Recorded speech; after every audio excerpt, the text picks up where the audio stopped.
I nursed my husband back to health for 3 years, but the day he sued me for half my family estate, I stopped paying his health insurance and invoked our prenuptial infidelity clause. My name is Diane, and I am 62 years old.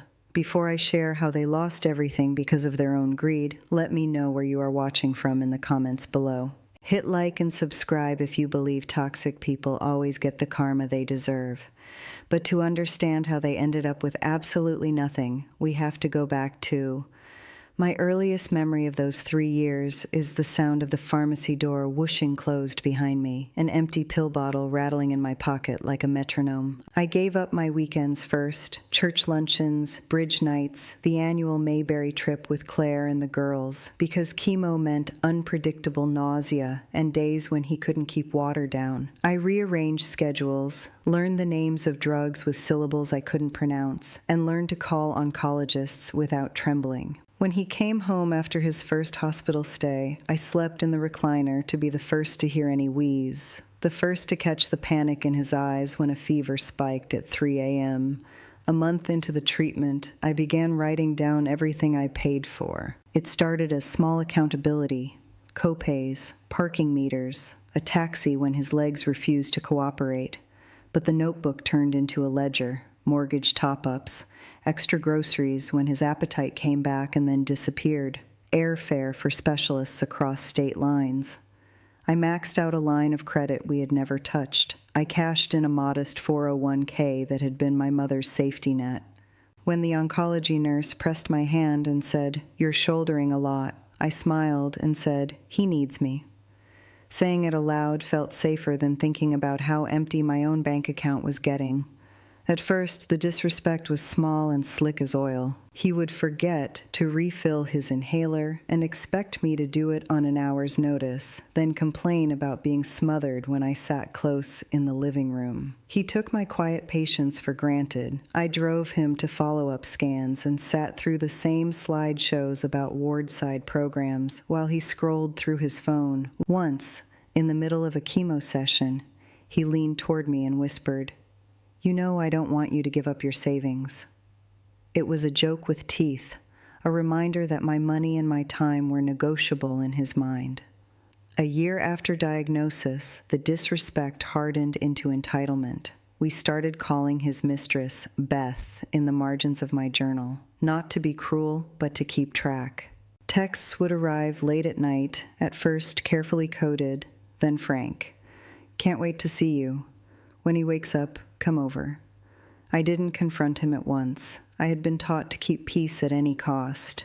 Instead, I counted receipts for dinners under his card, a hotel charge at a motel near the oncology center the day his scans were scheduled. I felt foolish writing it down, embarrassed to have evidence of betrayal while managing his pain. But I kept the record. When remission came, the household relaxed, like held breath released. We cooked salmon for the first time in months. He held my hand in the garden and looked at me as if we were beginning again. That fragile peace lasted only to the day he served me with a suit. He sat me down in our kitchen, the paper bag with the summons as casual as a grocery list, and said, "You kept me alive, Diane. You did your part. Now I want my share." He spoke as if he owned the moral high ground. I tasted iron. The ledger in my drawer looked like the only honest thing in the house. He filed papers asking for half my family estate under the claim that our marriage had been shared labor and we both deserved equal compensation. At the first hearing, he looked composed and indignant, feigning legal outrage like a performance. "After everything, I'm entitled," he told anyone who would listen. His sister sent flowers and a note saying, "He's finally standing up for himself." They all believed his story because he knew how to wear righteousness like a coat. At the same time, his arrogance sharpened. He told our neighbor at a barbecue, loud enough for me to hear, "Some people think marriage is one-sided. Not mine. I worked on my recovery too." He used the word work as if grinding through rehab was equivalent to what I had done. Managing chemo ports, tracking meds, bargaining with insurance reps, sitting in so many waiting rooms my legs went numb. He had been able to rest, I had been on duty. The legal exchange forced secrets into daylight. During discovery, his attorney demanded copies of bank statements, and our home accountant, a woman I'd paid for years, arrived with a pile of files. The first document he pulled out was a set of charges on his personal card, velvet bracelets, dinners at a boutique bistro, a weekend at a lakeside motel with a single name in the reservation. He tried to frame these expenses as rehab for morale, but his voice was thin when the judge asked him to explain the texts, saying, "I needed you when I was sick. I deserved to be taken care of." In court, he sounded like a man who had practiced wrongness until it fit comfortably. That night, after the judge postponed a decision, he came home and announced he was moving into a rental to figure things out. He said it calmly, the exact tone of a man closing a book he had never meant to read. He packed a small bag, kissed me on the forehead like a courtesy, and left. The house felt hollow, and a new, sharp chill ran along my spine. He had believed the world owed him a clean escape. He hadn't counted on the legal fine print or my quiet resolve. 2 days later, his lawyer served me an informal notice. Not the lawsuit this time, but an extraordinary request. He wanted me to continue paying his private health premium while the court considered the case. He argued that his health needs, allegedly exacerbated by stress, entitled him to those benefits. When I refused the lawyer's call, he sent an email that read, "This is not unreasonable. Do the right thing." The arrogance of thinking my kindness was a duty made something inside me harden. I didn't write back. I filed away the email. The hearing that followed was the emotional breaking point. Sitting across from him, he looked slim and composed in a suit, and his new girlfriend, a brittle younger woman who refused to meet my eyes, sat close by his side. He spoke with a practiced calm, and when the judge asked about the affair, he lied. His admission would have been a small mercy. Instead, he presented himself as the wounded party. I felt tears begin to rise, not the hiccuping kind of old grief, but a silent tightness behind my sternum. For the first time in decades, I understood that my compassion had been mistaken for weakness. I realized then that the life I had been building in service of him had to end if I wanted to keep myself intact. The morning after the hearing, I walked into our bedroom and opened the top drawer of the nightstand. My fingers found the little blue envelope with our prenuptial agreement and the supplement my father had insisted on adding, a strict infidelity clause linked to inheritance and estate rights. He had written those words with his lawyer in the cold light of his tax planning seminars 10 years earlier. Words I had barely read because I thought it a courtesy, not a weapon. The clause said, plainly, that marital rights to my family estate could be reduced or voided in the event of proven infidelity, and if the offending spouse initiated litigation for a share. It was precise and merciless in its structure. Holding it felt like holding a key. The evidence I had tucked away, the motel receipts in an envelope, screenshots saved on my old phone, the florist invoice with his card, all became something else. Proof. I made copies at the library that afternoon, each one photocopied like a confession. Then I sat at the kitchen table and did something that wasn't dramatic. I called the health insurance company. My voice was steady as I told the representative to cancel the premium attached to my account. I didn't shout. I didn't explain. "Effective immediately," I said. She asked, "Is there a reason?" And I answered truthfully, "No further payments." It felt like closing a faucet. A week later, I went to the bank and changed automatic transfers. I signed documents to remove his access to the joint credit card we'd opened years ago, wrote a new list of beneficiaries for small accounts, and rescinded the limited power of attorney I'd given him in the fog of fear when the diagnosis first came. Each signature was small and clinical, like checking boxes on a list of unfinished business. Packing his few remaining clothes into the back of his car felt like folding up a kite and putting it away. I kept my hands steady. When his lawyer called to demand that I keep paying insurance, I sent him a notarized letter invoking the prenuptial infidelity clause and included copies of the receipts and messages. The lawyer's tone shifted from simpering to practical. He asked for time to respond. I told him there would be no payments while litigation continued, and that any attempt to assert rights to my estate would trigger enforcement under the clause. He warned me of reputational damage and protracted litigation. I stared at the wall, a quiet, unambiguous decision settling in like frost. For 3 years, I had been warm to keep someone else alive. Now I was cold in defense of my life. There was an image I can still see. My hands placing the last envelope into a box marked his things. A single trail of sunlight caught dust motes floating over the kitchen table. I didn't want to feel vindictive. I simply wanted to live without shouldering a second life. The image was not triumphant. It was clean and final. It symbolized the end of a version of me that existed only to patch holes in someone else. The first consequence arrived in the form of a phone call from his clinic. Mr. Martinez's insurance has lapsed. The social worker's voice was flat with protocol. Without the private premium I'd maintained, his access to certain in-network specialists evaporated. The clinic could not treat him under the same terms, and his next round of scans would be billed at out-of-network rates. He tried to call me, leaving 3 terse messages that went unanswered. When I finally picked up, he sounded small in a way I had never heard before. "Diane, I need the insurance back on," he said. "This is a mistake. Please." I put the phone down. Within days, a stack of invoices arrived at his rental address. They were not the sort of bills you'd stuff into a drawer and forget. They were precise and accusatory: charges for lab work, emergency room visits with high facility fees, and a notice from a specialist demanding payment. His girlfriend, who'd bragged about being a helpful presence, started avoiding calls from his mother. A friend told me, without malice, that he had been asking around town, trying to drum up loans and favors. Pride evaporated quicker than I'd expected. The legal system produced its own unexpected turn. When his attorney finally served me with a countersuit demanding my estate and claiming my cancellation of benefits was retaliatory, I received the summons in the mail like a small, absurd joke. Their desperation made them sloppy. In depositions, my evidence of the motel receipts and the texts was irrefutable. Under oath, he floundered between platitudes and denials.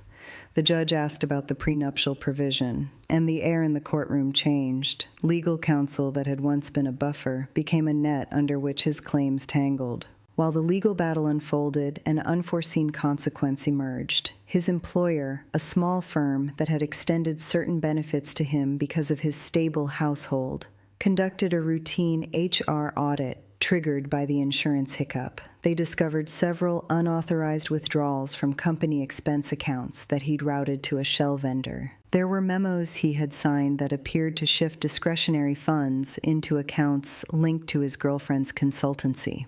HR opened a formal inquiry. One morning, his firm called to terminate his contract due to a conflict of interest and possible misuse of funds. He walked out with a cardboard box of personal items and a face like someone who had misread his life as unassailable. The ripple effects intensified. The woman he'd expected to leave a previous marriage for him, someone he had treated like an upgrade, sent a terse message: "I can't do this if you can't keep up." The news hit him like a door closing. Suddenly, his calendar of support groups and self-care brunches shrank to an echo. He called me, then his sister, then his mother, asking for small loans, a couch to crash on for a night. Each request was refused. I didn't celebrate. I watched, with the same quiet attention I'd given his chemo schedule, as the architecture of his convenient life crumbled. An unexpected twist appeared during a mediation session. His attorney presented a paper trail they'd hoped would help. A notarized affidavit from a mutual friend asserting I'd encouraged him to be independent as a way to conceal my own mismanagement. The affidavit read like a last-ditch novel.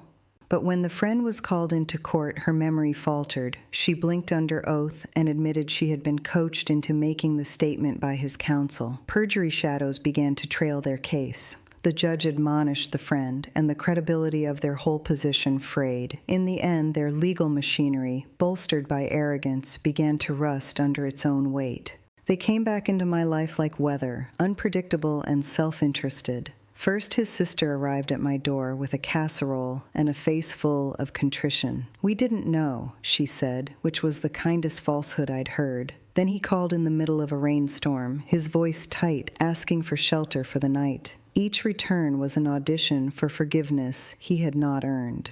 I met them with calm that had been mistaken for passivity for so long. This time, the calm was a boundary. When he stood on my porch months later, thinner, humbled, clutching a paper bag with toiletries, he said, "Diane, I'm sorry.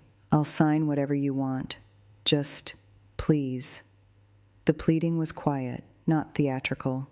I listened, my hands folded in my lap. I could have gone through the motions of reconciliation, offered him a route back into comfort, but revenge, when it mattered, was never my objective. I had wanted reciprocity, honesty, and the right to a life that acknowledged my labor. I told him simply, "I cannot go back to what we had." He asked what he could do, and I said, "Pay your bills, get well, find your own footing, stop expecting me to fix you." He offered to sign a reconciliation agreement, an apology that would go on paper and look generous. I shook my head. I wrote 2 sentences instead. No contact regarding financial support, no claim on the estate. Get help and stay away until you can do better. I placed the paper in an envelope and left it on the table like someone closing a book. He read it, and the look on his face wasn't anger, it was grief. The last image of him was the way he touched his chest, as if to press a mistake back into a heart. Healing after such an upheaval was not cinematic. It was the slow restoration of small pleasures. I began to wake up to the sound of coffee percolating, not because I had an alarm to get up for someone else's pills, but because I wanted the warmth. I planted late summer lavender in the little patch of garden I'd neglected for years. My neighbor Marge taught me to prune roses properly. We drank lemonade and talked about grandchildren and the things women talk about when they are not trying to fix men. One morning, I sat on the porch with a mug that steamed like a soft promise, and I watched a pair of sparrows arguing in the eaves. They had no use for the drama of human affairs. Their world was small and immediate and whole.